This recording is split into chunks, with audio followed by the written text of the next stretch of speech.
Salam müəllimlər, hər vaxtınız xeyir olsun. Deməli, qrupda paylaşılan belə bir maraqlı sualla tanış olaq.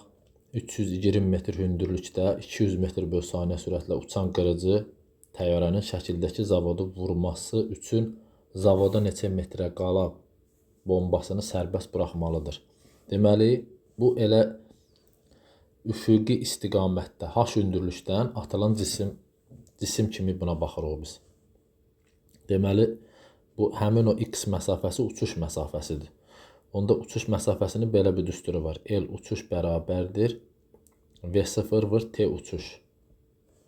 L uçuşun yerdə yazıram x, V0, T uçuş da bilirik ki, kök altda 2h böl j'dir. Bu da bərabərdir. V0 verilib bizə 200, kök altda 2h 320 böl 10. Bu da eləyir 200 vur. Deməli 64 eləyir. Kök altda 64-dən də çıxır 8. Bu da eləyəcək. Deməli 1600 metr. Cavab A variantı.